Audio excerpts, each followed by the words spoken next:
Alright, so it's 3:07 p.m. right now. I woke up at around 12. I got a bunch of work done, then I had to go out and do a bunch of stuff, which I ended up doing on my boosted board because the weather's extremely nice out, and considering December's going to start any day now, the fact that it's like shorts and t-shirt weather is kind of scary, to say the least. But literally, as I was coming back in from my ride, pretty much the DHL guy came right on time to hand me this package, and I'm kind of thankful because I literally just so funny because the thing is, if you're from the U.S., you know, like FedEx, UPS, USPS, the United States Postal Service, I think that's it. Anytime I'm ordering something and like any of those companies are shipping out, it always comes exactly on the estimated delivery date. But for some weird reason, DHL, which is the company that sends out my Gymshark stuff, literally, honestly, like half the notifications end up being true. There's like so many packages that I haven't gotten. Like I have so many emails, like text notifications from DHL saying, oh, like your package should be arriving today, your package is coming today. And it literally just never comes. So I'm assuming just like all the DHL guys are just like rigged out in Gymshark apparel because I have no idea where else it goes. But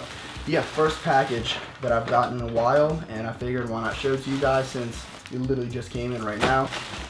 A charcoal hoodie. A little variation of a hoodie that they already have, but it has a zipper. And real quick, I just want to address a lot of people say, oh, you have so much Gymshark clothes, why don't you do a giveaway?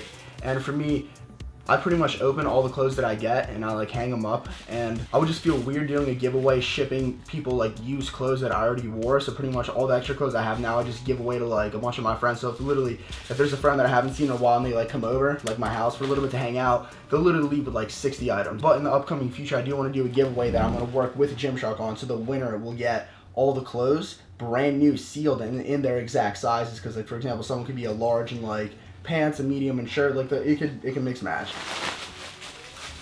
Ooh, this is nice. This is nice. This is basically like a long sleeve, like thicker, like cotton type shirt. I think it's cotton. Oversized sweater, just like their oversized hoodies, which are like my favorite hoodies I recently got. I'm gonna put this on right now.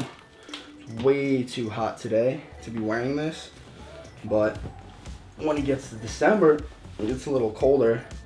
This is perfect. It's kind of like just a nice casual little sweater. This is something that I'm definitely gonna wear on like squat and deadlift days, like in the winter when I'm like nice and fat, because there's literally no nicer feeling than being a high body fat percentage, leaking glycogen, just extremely strong, right? And putting on like a nice hoodie or like something like this with like maybe a shirt underneath and putting on a belt.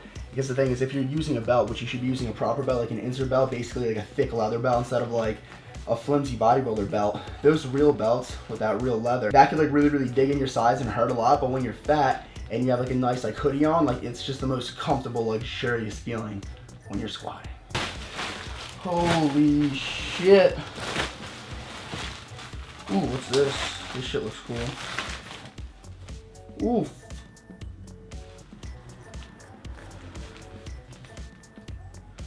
Fuck, I thought this was like an Onyx V3 for a second. Performance seamless long sleeve t-shirt. Look at this. Kind of looks a lot like Onyx, and the logo is like three-dimensional, like raised rubber, and it kind of has that nice texture. Fuck, I'm wearing this today to the gym. Shorts. I want to see what other colors. Here's another one in black. Fuck. All right. I hope you guys can see this. I don't know if you can, but this shit looks good. I'm wearing one of these today. I'm not sure if it's gonna be blue or black, or if there's like another even cooler color. A red would be cool, and keep that a red. Ooh. All right, here's a t-shirt version of that shirt. Fuck, I have no idea if this is even out yet or not. It's called the Performance Seamless shirt. Another pair of shorts. This kind of looks like a bathing suit because it's got mesh inside and these intertextual swimsuit laces. Enlightened bottoms. Pretty sure that's what that says. Interesting way of spelling it. Ooh. Oh. Fuck. Okay. Alright, this is the same as all those, obviously, but this is in green. You cannot tell me this does not look fresh. I'm putting this on right now. 205 pounds. Whoosh. Alright, there you go. Of course, because it's Gymshark, it's got that courtesy, you know, puffing your chest out, tight in all the right areas. That's what it looks like from the back. Oh, fuck. Alright, so that's going to be pretty much all that I'm opening for now. If you guys want to check out any of this stuff or pick some up for yourself, it's going to be the first link down in the description. Alright, so I literally just checked the website right here just to see if like this particular shirt is out yet, this new seamless, and it is not, but the second it becomes available, I will let you guys know. Alright, so as you guys can tell right now, we're outside and the sun's about to go down, and I figured that I'd record a little bit of my Q&A before I go to the gym. I actually have some top ramen inside cooking up. You guys remember this gazebo, right? Which was once a gazebo. Now the thing is just like laying over there. It got completely destroyed, but it was fun while it lasted, and I'm pretty much just gonna sit here, relax, answer a few questions, eat my top ramen, and then, oh shit! Oh, I was literally just about to say, and then Jonah's about to come by any second. Then when he comes, I'm gonna do my Q&A, and we're going to the gym. You got a Q&A? Yo, you look different, so do I, because I got fat. What'd you say? Get that camera off me. You said, Jonah's like, you look different because you got fat, but so did I. But I'm the good kind of fat. I'm about to squat 455 today, and I fucking almost inclined 315 yesterday.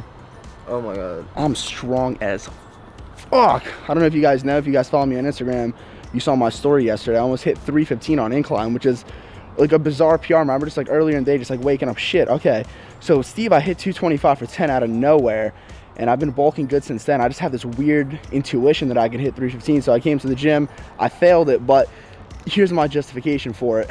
I should have went from 275 straight to 315. Instead, I wanted to do 295 first, right, which kind of fatigued me a little bit. And when I got to 315, for no reason, as I was starting the rep, right when I got the bar like this far off my chest, I randomly decided to just like start decelerating and like lowering the bar speed, and that pretty much fucked my stretch reflex, and I was like, fuck myself. And I tried it 2 more times after that. I failed it. But all I'm saying is I'm hitting 315 on incline bench within 1 to 2 weeks, and today I'm gonna go for a squat max, and I could 1000% guarantee 425. I could promise it, and potentially something more. And here comes the local helicopter searching for my drone, but it's never gonna find it. My shit's stealth mode. All right, so I ended up going inside because it got really dark out and the camera just started like misbehaving, and I just had to go inside, change a few things. So I'm just gonna bang out a few questions on this couch because I'm gonna go to the gym kind of soon. I don't want to stay up all night. So I'm just gonna bang a few questions down, go to the gym, and then whichever ones I don't answer, I'm gonna bang that out when I come home and potentially do even more. So first question, do you train your core specifically? No, I don't. I don't remember the last time I did abs. I mean, I do remember the last time I did abs. That was actually with Doug Sensor Martin, and because I don't train abs ever, that one workout that I did with him, I was legitimately sore for like 3 to 4 weeks after, and I actually thought I strained a muscle in like my bottom right ab. But the reason I don't train core is because I easily get sufficient like abdominal stimulation doing heavy compounds like the squatting, deadlifting, etc. And if you're asking this question, you're probably trying to get like abs yourself or like in the market for a six-pack. And the thing you need to know is that it literally just boils down to virtually exclusively body fat percentage, because like how lean you are is gonna dictate like how much of your abs are showing. So if you're hitting abs like every single day, going all out with that, and your body fat isn't like low enough, yeah, you're developing your abs, but no one's gonna see them because they're just being covered by a layer of fat. It's a pretty typical generic question. You guys know what it is. Abs are made in the kitchen. So will you ever compete in powerlifting? Also, I know you said you wouldn't compete in bodybuilding, but you got all these genes and you're definitely big enough, and I hope to see you on stage sometime. I don't have any specific plans to compete in powerlifting, but that's something that I definitely do want to do, and I am going to do. I'm going to say that like that. And when it comes to physique competing, I mean, I'm not going to give like a hard no forever. I'm like a very, very likely not, but I definitely don't really have any plans or interest to do that right now.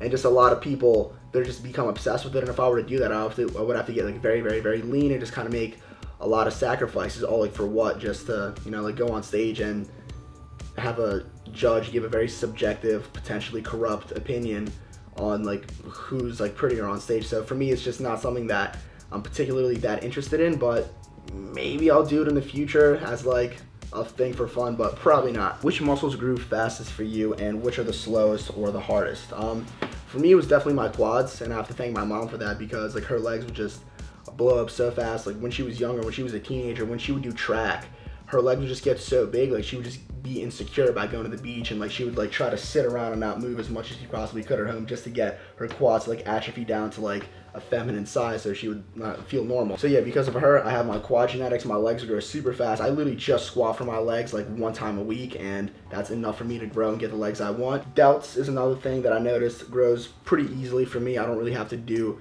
any specific delt work or really try hard on delts, so it just kind of blow up really fast for me. And the muscle groups that lag for me are definitely my triceps, my traps, my hamstrings. And yeah, those are probably my 3 weakest muscle groups. And don't really try to find out what your weak muscle groups are if you just started training. You want to have like at least a relatively solid foundation, like a year of training where you kind of have some level of development, and then you can see, okay, which muscle groups are growing faster than others, and then the ones that are not, just show them a little bit more attention, train them just a little bit more frequently, because it's going to be like that with everyone. Everyone's going to have certain muscle groups that grow faster than others, and ones that don't, you just kind of have to train them a little harder. All right, it's almost 6 p.m. right now. I kind of want to go to the gym, but bang on my workout really quick, and when I get back, we're going to finish this Q&A. So I completely forgot about these blue knee sleeves, because on my way I was like, all right, cool, like I got my batteries, I have all my shit, like knee sleeves, and then oh fuck, the Mark Bell blue SBD knee sleeves, right?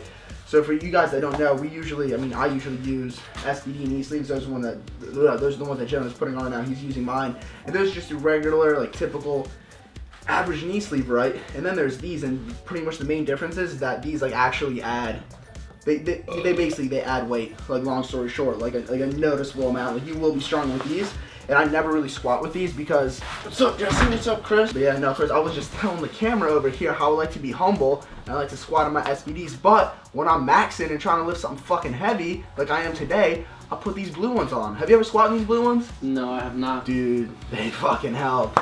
They're, yeah, they help. All right, so we just pulled up to the gym, and we had to do a quick little outfit change, because as soon as I put on these blue knee sleeves, I was like, shit, I can't wear this green top, so I had to put on this blue one, and like it fits perfectly, matches perfectly, but unfortunately the red shoes don't match up, so that ruins the style. But my red Inzer belt should match it up. But yeah, we just got to Attila's, took a pre-workout, and I'm very excited to get this new squat PR, so fucking go.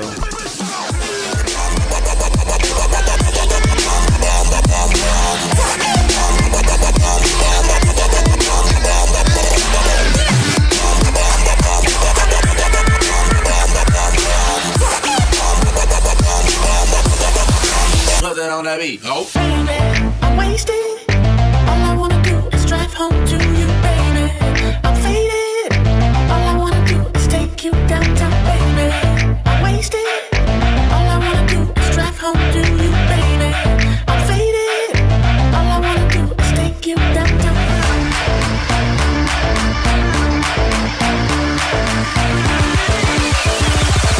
All I wanna do is take you downtown.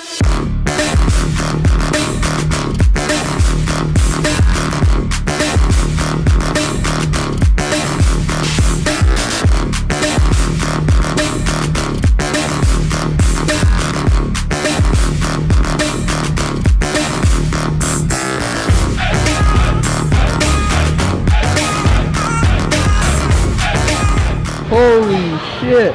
But yeah, anyway, I just looked back at the footage, and I'm having a little hyperextension in my back, meaning I'm having it arched rather than neutral, and that's like really fucking me up. And this just sucks, because now I have to lower it to 425.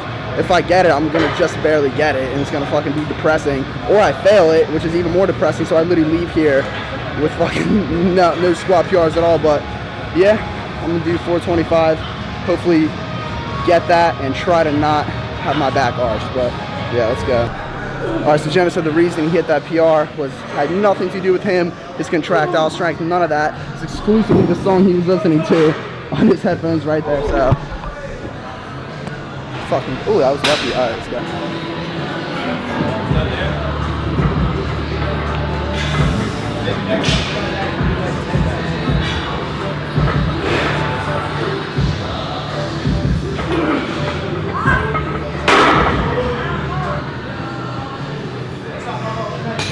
Yeah, you should sell these headphones on eBay for 10 grand. I think people would buy them.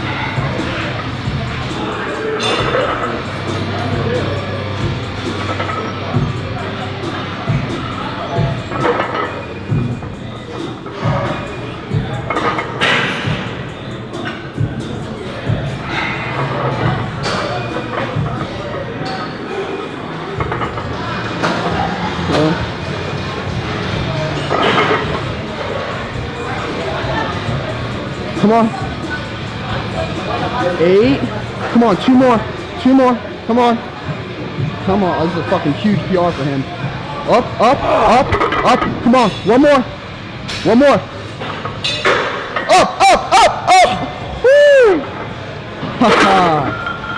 Holy I don't know what's going on. You just fucking hit that for 10. I don't know why. What the fuck? Wasn't your previous probably like 5 or 6? Fucking 10. Was it all depth?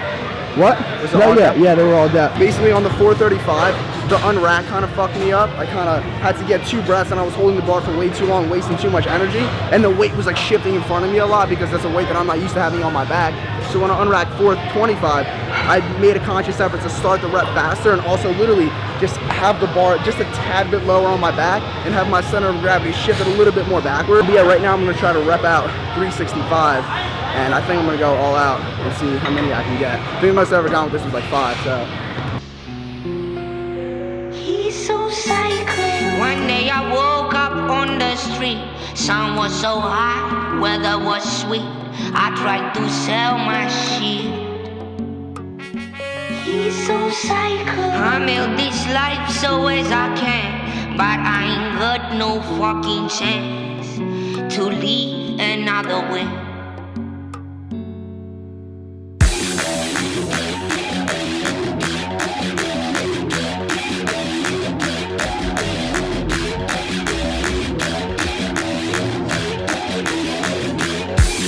I'm a real psycho. You don't like a real psycho.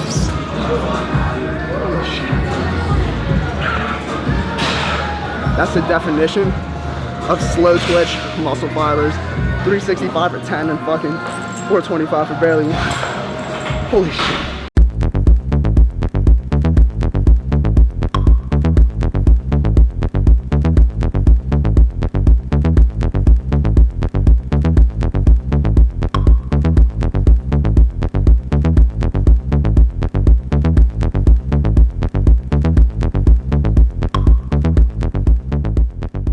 So back from the gym and I had a fucking good workout today. Felt really good. One of my best leg sessions in a while. Obviously I hit 365 for 10, which is, I mean, I didn't see myself hitting that for a while. So the fact that, I hit it today, I hit it so fast was like a really big relief and kind of just really motivating to see what I can do. Like right now my goal is to hit 405 for 5 on squat. Just really excited for upcoming PRs and just training in general. But enough of that. Let's continue this Q&A. I believe I answered just like a few questions before I left. So yeah, let's get on it. First question, how to program to gain strength. And I just find it really funny that I know a lot of people think that hypertrophy and strength training are somehow mutually exclusive. Like you like it's only one or the other. Like you can't have them both at the same time, when in reality, strength complements hypertrophy and vice versa. I'm actually finishing an ebook right now on daily undulating periodization, aka DUP, and I believe it's the best way to gain muscle and strength in the long run. And this ebook's going to have like all the current research on DUP. It's going to have a summary and explanation behind all of it, right? And it's also going to have a plug and go program where pretty much you put on all your maxes for the certain lifts and everything's written out for you. So there's no guesswork. You know exactly what you have to do. And like training this type of way with DUP, daily undulating periodization, is like the reason I'm able to like maintain muscle mass and maintain muscle mass going through periods of like a caloric deficit or just like wacky training styles. Just if I keep the fundamental principles of it, even in my worst times of training, and it really helps me preserve muscle. And honestly, I can't wait for you guys to see this ebook and like what kind of gains you're going to make off it. I'm just really excited to pump it out, but I want to make sure it's absolutely perfect. And I've been working on it for quite a while. I'm in the finishing stages and I think you guys are really going to like it. All right, next question. Female subs to sculpt and tone. First of all, the words sculpt and tone, what does that even mean? Those are just random, such subjective words just created like by this industry to pretty much like sell programs and just a bunch of bullshit, right? You could only gain fat or lose fat, build muscle or gain muscle, and everyone has a set structure and like all that. Sculpt and tone, I don't understand what that means. So in terms of like men and women, there's not really much of a difference in terms of supplements you're going to take. Just first of all, protein powder, the most popular supplement, all that is a powdered version of food. It's a powdered micronutrient. It's literally protein. So whether you're a man or woman, it makes no difference at all.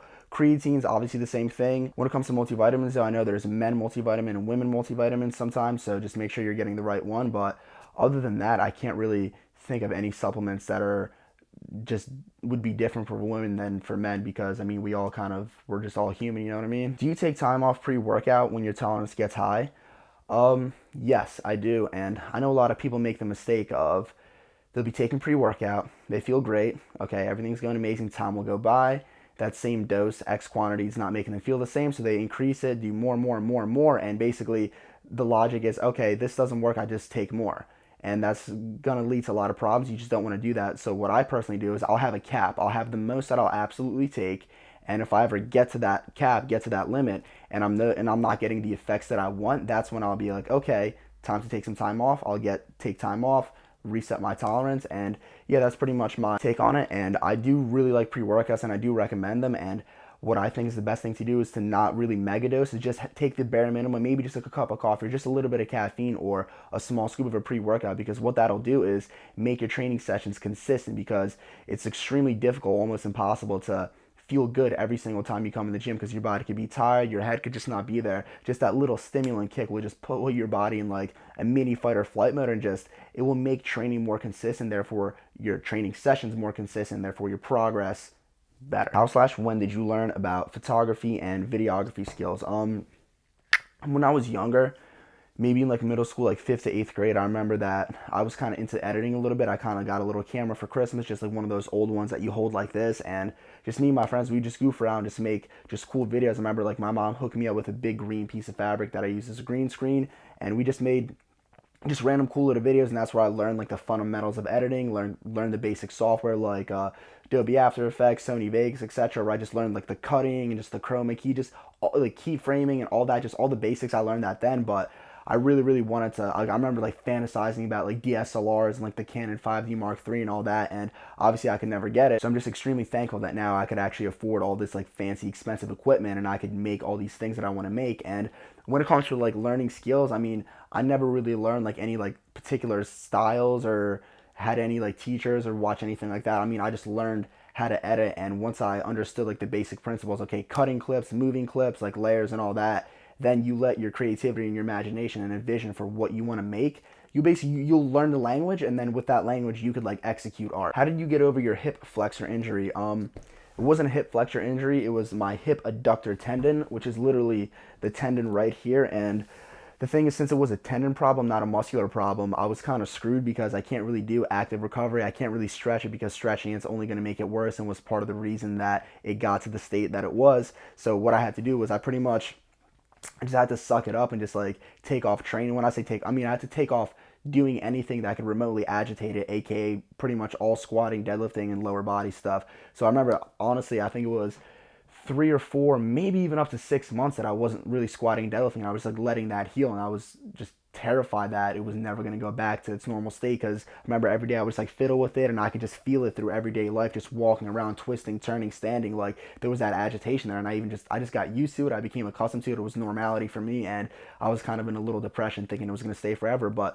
luckily 6 months of just not touching it at all, it healed, and I haven't had a problem with it since. What multivitamin do you take? I'll just put a picture of it on the screen right here. It's the Men's Living Green multivitamin. The reason I take that one is because all the vitamins are in a fish oil suspension, hence making them extremely bioavailable, meaning that your body could actually absorb all the nutrients that are in it. And a lot of multivitamins are compressed pills, and it doesn't matter how beautiful the ingredient layout can be. If it's a compressed pill, like I believe it's like 10 to 15% that you could absorb, so you're not really getting all of what you actually think you are. So you can't just look at it from the narrow vision of, oh, like what's on the label, it's what I'm getting. You have to like look at it from the bigger picture, aka just seeing if it's even bioavailable in the first place. So yeah, that's the multivitamin that I take. That's the one that I recommend. Definitely get that one. Why would you squat high bar instead of low bar? I mean, I'm obviously stronger low bar, pretty much everyone is. But the reason that I'm sticking to high bar right now is because high bar is giving me the least amount of issues when it comes to my back and just overall in general. It's just when you do low bar, at least in my opinion, for me, for my body, it's just more stressful. I have to do more mobility. I have to be more warmed up. High bar is just more just YOLO, just unrack and squat. And the thing is, the rest of my training is like very posterior chain dominant. Like I'm doing a lot of deadlifts. I'm focusing a lot on building my glutes and hamstrings. So squats is pretty much, I mean, high bar squats, there's more knee extension, hence more quad activation. And I'm just letting squats just be my sole focus, like my sole builder for quads. And I'm doing that high bar. And that also, since it's more quad dominant, less posterior chain dominant, my posterior chain doesn't get as fried, so I could focus more on the stuff that I want to focus on, aka my deadlift, and building my posterior chain via my deadlift. Do you think you'd ever consider using steroids? And I think that anyone who says they haven't thought about it, or at least looked into it, or just found out more about it, is probably not telling the truth. I mean, when I first started lifting, I found out what steroids were just like everyone else, and I read up, did some research, like watched some videos, and basically understood its effects. Okay, like they build muscle, they make you stronger, all that, which is obviously things that anyone would want, but there's side effects too. It just messes with your endocrine system, and for me, just ended up not being worth it at any point, really, like especially now, which I'll get into in a second. But I just want to start off by saying that I don't know why everyone just when they hear steroids, oh, steroids are so bad. Like, I mean, steroids are not good or bad. They're just a compound that elicits a certain response in the body. It's like, it's just a chemical, right? Now, it doesn't make you a bad person if you use steroids. If you just want to take steroids just to improve the way you look and just get stronger and just because you want to, there's literally nothing wrong with that at all. Like, you're not like a bad person. The only time when it becomes like unethical and just wrong is, for example, when you're competing in a drug tested organization, aka bodybuilding, powerlifting, or any type of sport.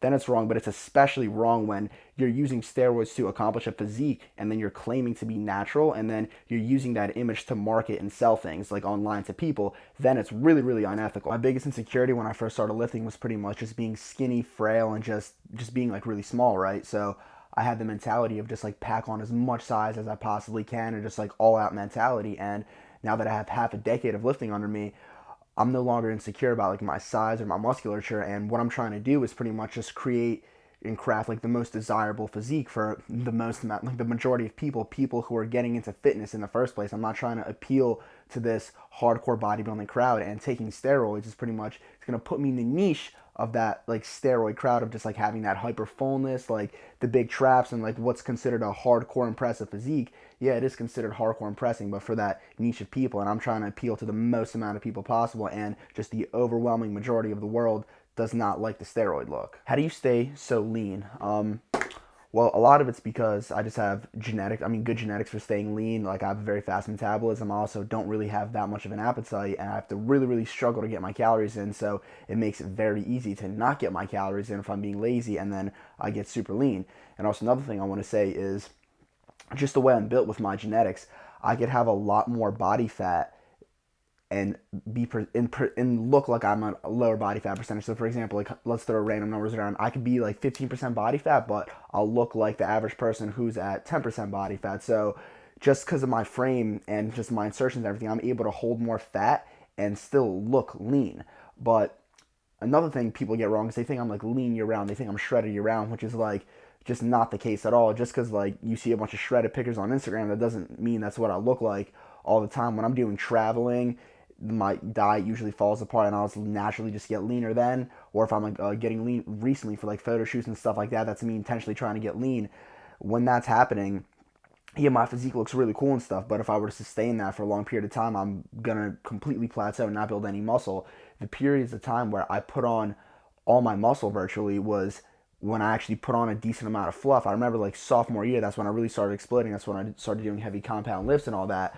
I was literally like probably 16% body fat. Like, I barely had like visible abs, and I was just putting on a lot of size then. And even right now I'm like 205, and I'm really not that lean anymore. Day by day, like, I'm starting to get more fluffy and watery. But when I have a pump and I'm under good lighting and maybe I'm a little dry, like for example, like after sweating in the gym, like I'm like draining out some subcutaneous water weight, and come on, in the combination of like having good insertions stuff, I can take a picture that just makes me look a lot leaner than I actually am. So yeah, long story short, I guess you could say, stay lean relatively year round, but I personally don't think that a lot of people have an accurate perception of that. They think I'm shredded all the time, which is not the case. And there's also other variables you have to put into consideration, that I could have a lot more body fat than normal and still make myself look lean in a picture. So let's keep that in mind. Are you consciously contracting your chest when you bench press, or do you not even think about it at all? When it comes to like a heavy compound lift, for example, like the bench, I'm not like sitting there thinking about, even though like mind-muscle connection, that the mind-muscle connection is important. When my form on bench is like, I have proper form, right? And I'm using as much of a load as I possibly can, going through the full range of motion. That the full range of motion is part of having good form. Me doing that, and I'm also trying to like lift as much as I possibly can. Well, not necessarily in weight, but I'm really pushing myself like for like reps and like sets, whatever I'm doing. I'm engaging all the muscle mass of my chest doing that, right? But when I'm doing more accessories and like more isolation work, then I'll really, really focus on just like fine-tune burning out that muscle. But for my heavy compounds, no, I don't have that conscious contraction. I think that if your form's on point and you're going through the full range of motion, that you're engaging the muscle group like sufficiently. All right, so it's getting pretty late and I actually haven't really eaten anything since I've gotten back from the gym, and I don't think it's a good idea for me to just like do this Q&A all night and not get my calories in and not do this bulk correctly. So I'm just going to answer one more question, and if I find other really good questions, I'm just going to answer them. I can just answer them like casually throughout like future and upcoming videos. So if you guys didn't get your question answered here, like it's not the end of the world. I'm most likely going to answer it in the future. So real quick, last one for tonight. What was your most enjoyable year of lifting, or years? I forget what it was, but honestly, I would have to probably say definitely, and I know a lot of my friends agree on this, a lot of people agree on this, is like your first few years. So like your first year pretty much, because you're just so motivated because you're seeing rapid changes in your body so fast, and also you're most likely under a lot of bro misconceptions. And like, for example, like if you don't get a shake 30 minutes after your workout, you instantly atrophy and die. Like if you skip a workout in the gym, you're a terrible person. Like how can you live with yourself? Just all those little things just keeping you like paranoid and like on your routine, along with like seeing the progress really fast, and just it's just a really, really cool, like just an awesome time. Yeah, like I said, that's probably my favorite year of lifting. I don't know how many times I just repeated that, but it's super late and I really need to get like maybe 2,000 more calories in. So like I said, if you guys didn't get your question answered, don't worry. I'm probably going to extend this Q&A out in my next few videos. And also, if you guys have a really good question, leave it down in the comments below. I'll definitely check it out. And yeah, it's extremely late and I'm definitely not in it for my calories today. So I'm going to continue this bulk in the kitchen, and I'll see you guys in the next video.